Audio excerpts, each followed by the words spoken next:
Bienvenidos y bienvenidas a Relatos de la Noche. En este episodio nos adentraremos juntos, comunidad, a historias que desafían todo lo conocido, donde lo inexplicable, lo que no podemos entender, se va a entremezclar con nuestra realidad. Así que prepárate para escuchar esos relatos que han sido convertidos en susurros, en lo más callado de una reunión familiar, o que nacen de experiencias que nadie se atreve a mencionar en voz alta. No vamos a develarte el secreto de qué nos espera en cada historia, pero lo que sí podemos adelantarte es que al final, lo real y lo imposible estarán más cerca de lo que imaginas. Así que acomódate, apaga las luces, acerca tu café y acompáñanos en esta noche de horror a los siguientes relatos de la noche.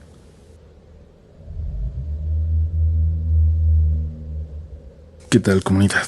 Espero que todos estén bien.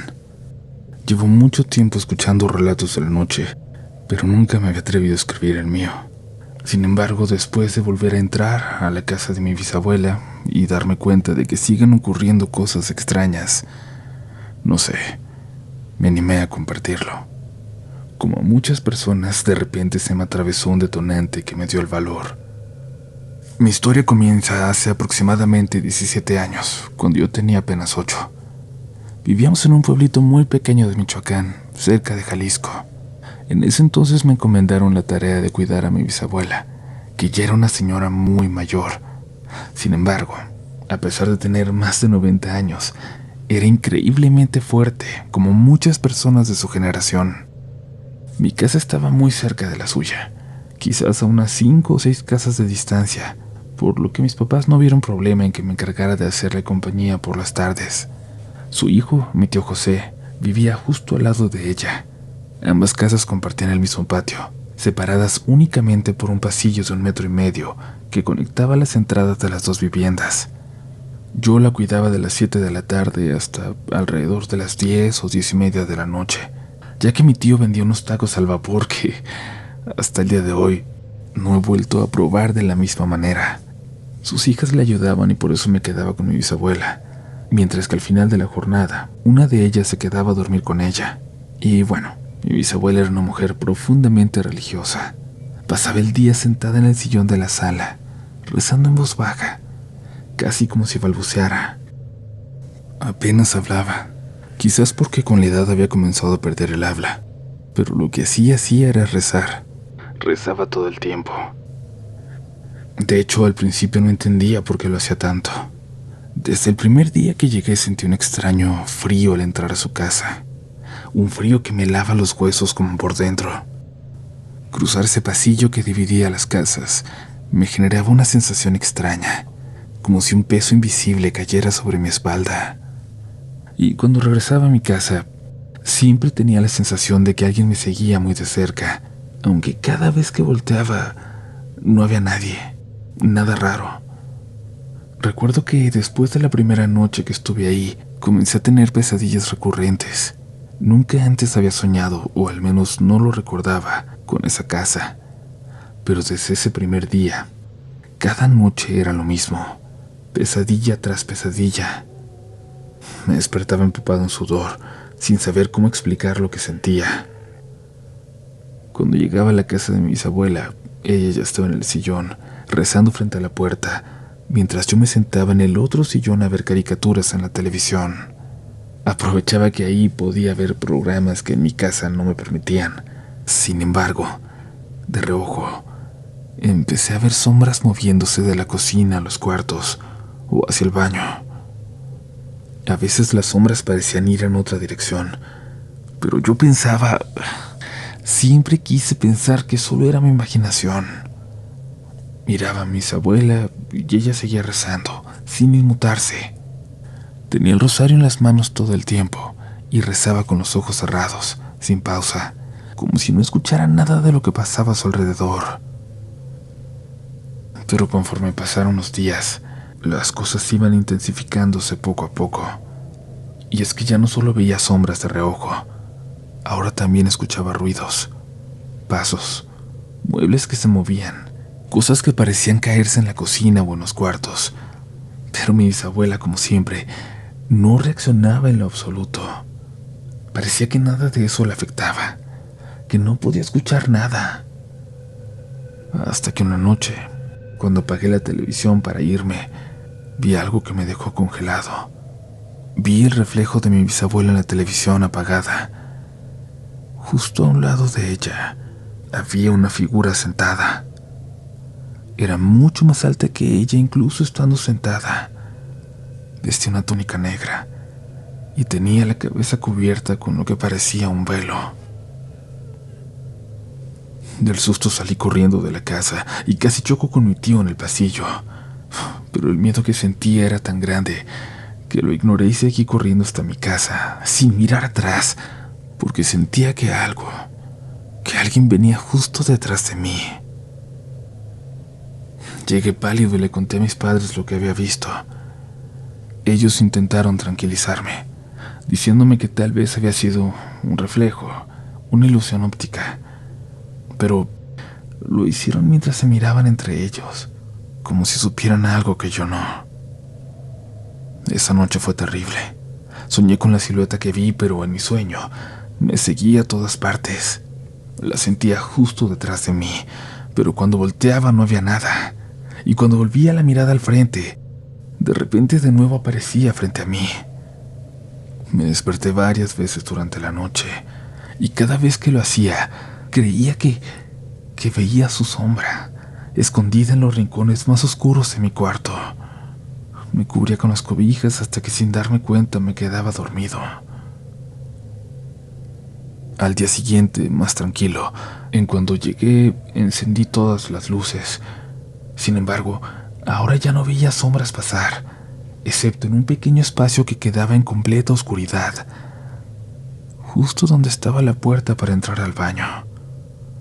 Ahí se podía ver una figura grande que casi chocaba con el techo, entrando y saliendo del baño. Y mientras tanto, mi abuela no dejaba de rezar. Una noche, casi a la hora de irme, llegó mi tío. Me dijo que le había pedido a mi hermana, quien es 9 años mayor que yo, que si los dos podíamos quedarnos a dormir. Mi hermana aceptó. Las hijas de mi tío irían a una fiesta y llegarían bastante tarde. Así que, ¿era eso? ¿O que la bisabuela se quedara sola? Yo no podía soportar la idea de que durante todo ese tiempo hubiera algo en la oscuridad, y tuve un mal presentimiento. Aproximadamente 10 minutos después, mi hermana llegó con mi pijama y todo lo necesario para que durmiera ahí. Dejamos que mi bisabuela terminara de rezar. La llevamos a su cama y mi hermana me dijo que me cambiara en el baño mientras ella lo haría en el cuarto. En ese baño, en el que había visto entrar aquella cosa. Cuando estaba ahí dentro, el miedo me invadió. Al quitarme la playera para ponerme la pijama, sentí una mano grande, fría y muy delgada que me tocaba la espalda. Eso no fue lo peor. En cuanto sentí eso, escuché una voz susurrando, como muy cerca de mi oído, como casi dentro de mi cabeza.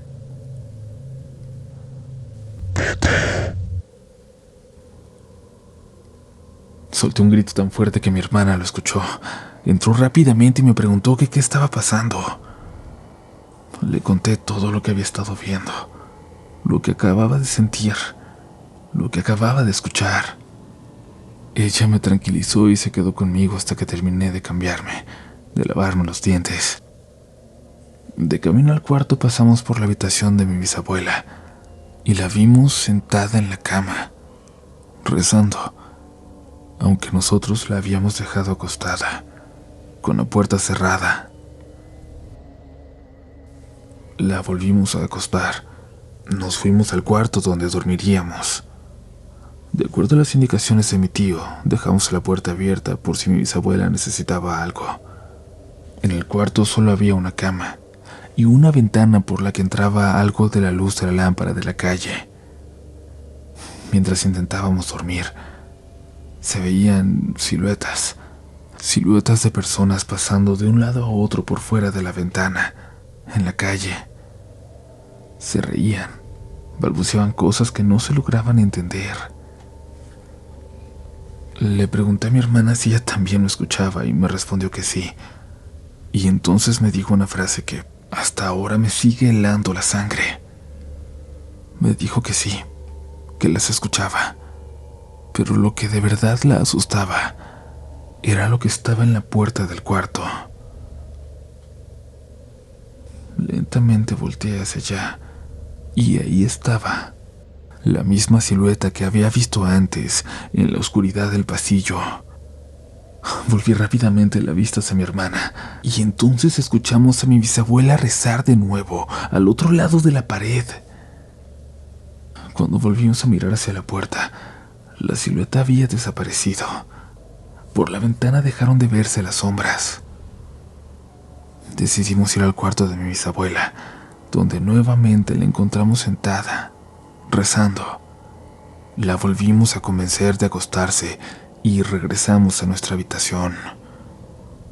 Al llegar, comunidad, encontramos mucha de nuestra ropa, de nuestros zapatos tirados por el suelo, como si alguien los hubiera aventado, como si alguien los hubiera jalado de los cajones. Recogimos todo en silencio y, aunque todavía aterrados, intentamos dormir. En la madrugada nos despertó el ruido de trastes cayendo, rompiéndose en la cocina, como si alguien hubiera lanzado platos y vasos. Nos preparamos para salir, pero cuando fuimos a revisar, todo estaba en su lugar. Solo vimos de reojo otra vez una silueta que se metía al baño. Corriendo regresamos al cuarto, nos tapamos con las cobijas y cerramos la puerta con seguro. A la mañana siguiente, con los primeros rayos del sol, nos levantamos, nos cambiamos y fuimos a despertar a mi bisabuela. Cuando entramos, ella ya estaba sentada con el rosario en la mano, rezando como siempre. La llevamos a la sala y continuó rezando. Por más que lo intentábamos, no paraba de hacerlo. Poco después llegó mi tío. Nos agradeció y nos ofreció dinero, pero no lo aceptamos.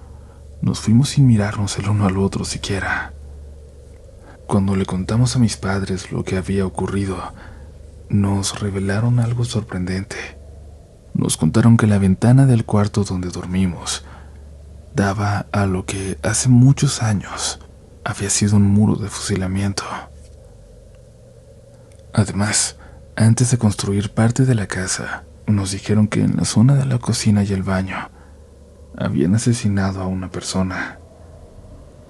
Esto nos dejó atónitos y creo que nos imaginamos, comprendimos, que los murmullos que escuchamos podían haber sido incluso las últimas palabras de esas personas antes de morir.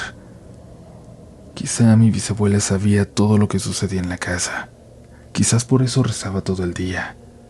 No encuentro otra explicación lógica para que rezara sin cesar, día y noche, siempre que estaba despierta. Yo desde entonces no he vuelto a entrar a esa casa. Siempre encontramos alguna excusa para no volver. 5 años más tarde, comunidad, mi bisabuela falleció. La casa quedó deshabitada. Mi mamá cuenta que semanas después de su muerte, una de mis tías quiso ir a limpiar la casa, pero al entrar, nuevamente, encontraron pisadas en el polvo, como si alguien hubiera caminado de la cocina al baño o al cuarto de mi bisabuela. Esto ocurría cada vez que intentábamos limpiar. Siempre había pisadas o cosas tiradas sin explicación. Hace unos días, comunidad, fuimos a sacar algunos muebles de la casa. Lo primero que notamos al entrar fueron pisadas, y al final del pasillo, en las sombras del baño, estaba de nuevo aquella misma silueta que vi hace tantos años. Esa imagen me hizo recordar muchas cosas que había olvidado, y desde entonces he estado teniendo pesadillas completamente lúcidas. Estas me hacen pensar que sea lo que sea, sigue ahí, que nunca lo dejamos atrás, que haya algo que debemos pagar. Les agradezco su tiempo para escuchar esta historia. Muchas gracias, comunidad.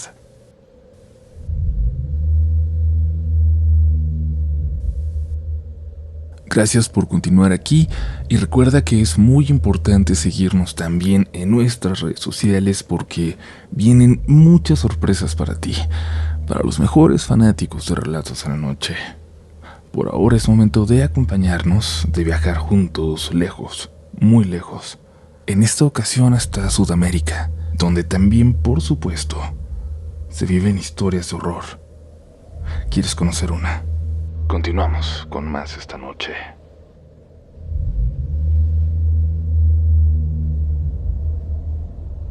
Pudiera decirse que estoy desesperada, aunque tal vez no lo parezca. Los hechos que les voy a comentar comenzaron ya desde el 2020, en tiempos de pandemia. Ahora que miro atrás, es increíble que hayan pasado 4 años. ¿Alguien más se siente así? En fin, esta historia ya la había enviado en ese momento a algunos canales de historias que escuchaba en ese entonces, pero nunca la leyeron. No sé por qué. Hoy vuelvo a reescribir mi historia con esperanza de que tal vez ustedes sí me lean, pues lo que pensé que se había marchado de mi casa ha vuelto. Mi esperanza es recibir ayuda de alguna forma de algún oyente que haya pasado por algo similar, ya que ahora no tengo las fuerzas para luchar con esto como lo hice la primera vez. Vivo en Paraguay, un país vasto y lleno de leyendas e historias espeluznantes, las cuales sin embargo siempre vi como ficción, dado que soy, o mejor dicho, era completamente atea. En ese tiempo, siendo la hija menor y con 18 años recién cumplidos, vivía con mis padres, mi abuela paterna y mis 2 hermanos mayores, en Asunción, la capital de Paraguay. También tenía otro hermano mayor, fruto de una relación anterior de mi padre, quien es pieza fundamental de esta historia. Lamentablemente digo tenía, pues mi hermano Miguel perdió la vida en un accidente de tránsito, ocasionado por un hombre bajo los efectos del alcohol, mientras el pobre esperaba el bus para ir a su clase en la universidad. Esto sucedió en 2019, un año antes de la pandemia. Tal vez suene fría al referirme al fallecimiento de mi hermano, pero solo convivimos con él durante su último año de vida, y es que su mamá siempre lo mantuvo alejado de nosotros debido al rencor que le guardaba a mi padre. Solo permitió que se mudara con nosotros porque Miguel quería estudiar en la universidad en la capital, dado que en el interior donde vivían no tenían la carrera que él deseaba. Y aunque su mamá nunca estuvo de acuerdo con eso, él tomó su decisión. Esto es algo por lo que ella siempre culpó a mi papá, acusándolo de quitarle a su hijo solo para entregarlo a los brazos de la muerte. Y sus palabras, que pueden sonar descabelladas, afectaron profundamente a mi padre. Lo hacían cargar con una gran culpa, cuando él solo quería por fin compartir tiempo con su hijo, darle la oportunidad de estudiar lo que él quería, de tener un hogar aquí. El día del funeral de mi hermano fue terrible para mi padre.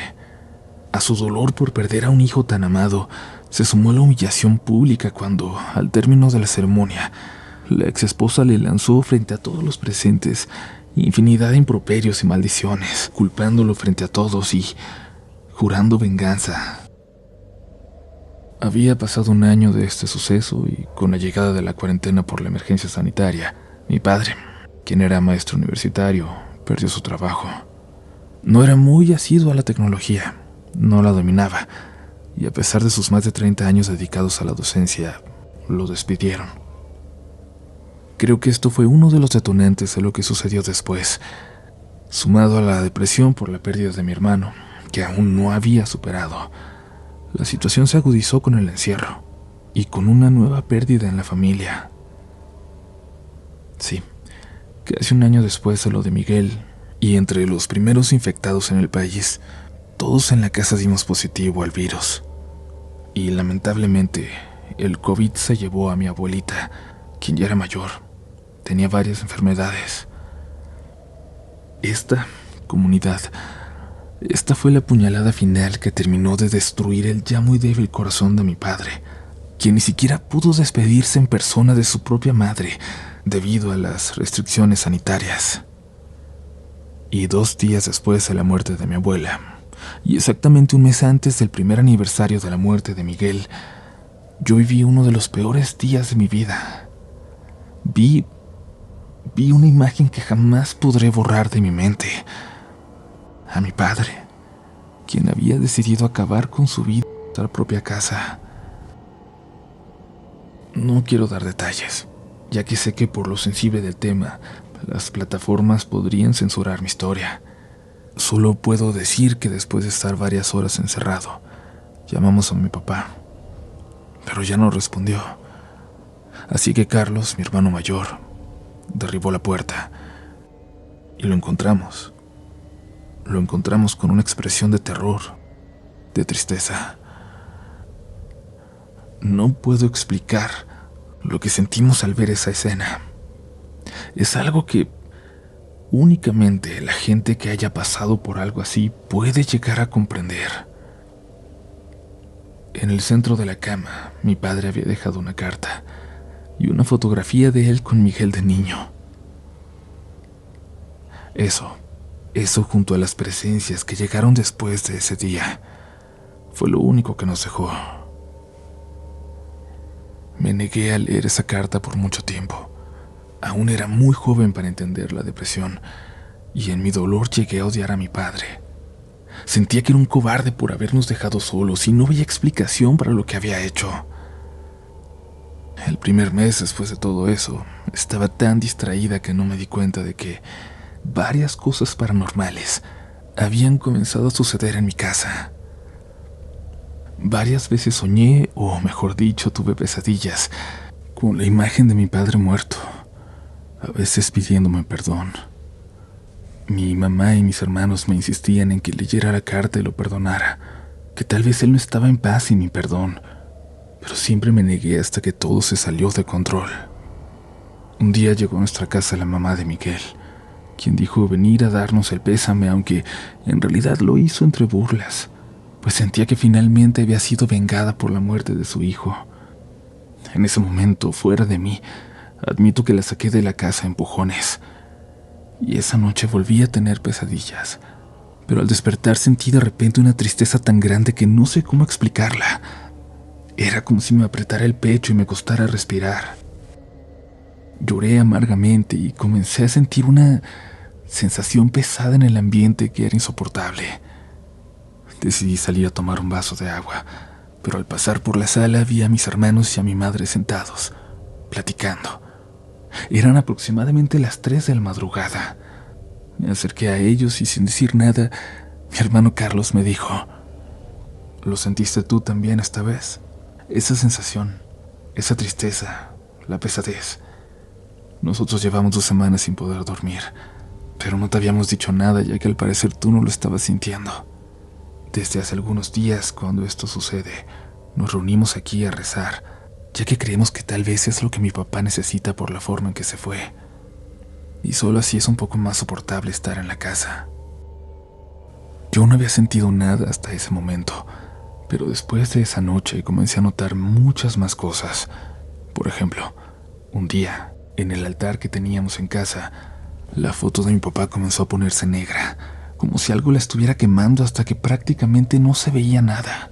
Casi quedó en cenizas. Cada que reemplazábamos la foto algo le pasaba. Se caía, se rompía, o simplemente no duraba mucho tiempo en el altar. Descubrimos que esa sensación tan horrenda e inexplicable disminuía bastante si manteníamos las luces apagadas y rezábamos en la oscuridad. Y yo, aunque era atea, comencé a hacerlo. Un fin de semana me quedé sola en la casa, ya que mis hermanos tenían turno en el trabajo. Traté de despejarme y dormir temprano, pero al acercarse la noche, el miedo se apoderó de mí, porque sabía lo que vendría: la tristeza, la oscuridad. Apagué todas las luces y me fui a acostar, pero un sonido de una puerta abriéndose me despertó. Miré la hora. Eran las 11 de la noche. Pensé que era mi hermano que había regresado, así que me levanté. Al bajar las escaleras vi que una sombra pasó muy rápido. Llamé a mi hermano por su nombre, pero no me respondió. Me quedé en silencio, a mitad de las escaleras. Pero en ese momento escuché un susurro que se fue haciendo más y más fuerte, hasta convertirse en un grito justo detrás de mí. Lo peor, comunidad, es que la voz era muy parecida a la de mi padre, pero a la vez distorsionada y de ultratumba. Les juro por lo que más amo que esa cosa me habló diciendo: ¿Tienes miedo, hija? ¿Tienes miedo de tu padre? Ven a mí, no temas. Te mostraré lo que tanto quieres ver. Te mostraré cómo es el infierno, a dónde vamos los que nos quitamos la vida. Subí corriendo las escaleras, pero al llegar arriba, esa pesadez no me dejó avanzar. Parecía que quería que me quedara ahí para escuchar lo que esa cosa tenía que decirme. Intenté recordar alguna oración, la que fuera, y comencé a rezar, pero como no estaba acostumbrada, como me equivocaba, lo que estaba allí empezó a reírse, a burlarse de mí, diciéndome que no importaba lo que rezara, que no recibiría ayuda de Dios porque en el fondo yo no creía en Él. Intenté subir de nuevo, pero esa cosa me empujó hacia atrás. Terminé cayendo. Me desmayé y solo desperté cuando mi hermano llegó y me ayudó. Lamento si la historia es larga. No quiero abrumarlos, pero estas son solo algunas de las cosas que sucedieron. Aunque se calmaron por mucho tiempo después de eso, lentamente están volviendo a ocurrir en mi casa. Esta vez también le suceden a mis hermanos, a mi madre.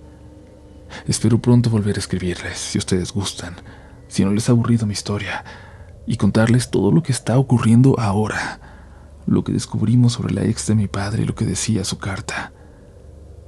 Por ahora es momento de despedirme. Buenas noches, comunidad, y le envío un abrazo a todos los que estamos viviendo con ausencias.